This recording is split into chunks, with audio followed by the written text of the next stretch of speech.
இது பாருங்க, மரம் வெட்டா பூச்சி. இதெல்லாம் நம்ம அந்த டிஸ்கவரி டிவில பார்த்துருப்போம். ரேட்டில் ஸ்னேக். மரண பயனா என்னன்றது தாய்லாந்துல இருக்க இந்த கடையை பார்த்து நம்ம உணர்ந்துக்கலாம். ஒவ்வொரு சைடும் திரும்பி பார்க்குறப்ப செம பயம். இந்த பச்சை பாம்பை பாருங்க. பச்சை பாம்பை கூட விடுங்க, இந்த கருப்பு பாம்பை பாருங்க. எந்த சைடு திரும்பினாலும் ஐயோ இது பயங்கரமா இருக்கு அப்படின்னு அடுத்த டேங்க் போனா அதோட பயங்கரமா இன்னொன்னு. இதெல்லாம் நம்ம அந்த டிஸ்கவரி டிவில பார்த்துருப்போம். ரேட்டில் ஸ்னேக். அதே கண்ணு அதே மாதிரி மண்ணில் பதிஞ்சிருக்கு.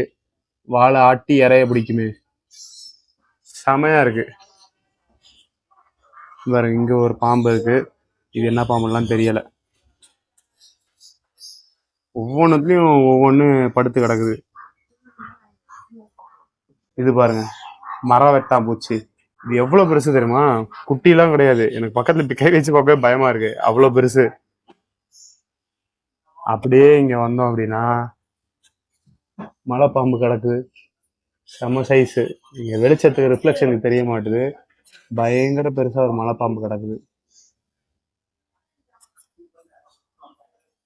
மலைப்பாம்பை விடுங்க, இதை பாருங்க, பூரான் வளர்க்குறாங்க. பூரான் கிடக்குது, தேல் இருந்துச்சு, தேல் பூரான் எல்லாமே இருக்கு. ஆக்சுவலா உண்மையிலே இது நைட் மேரான ஷாப் தான். எந்த சைடு திரும்பி பார்த்தாலும் பயமா இருக்கு. எதுல எவன் வெளியே வருவான் வராம இருப்பானே தெரியல.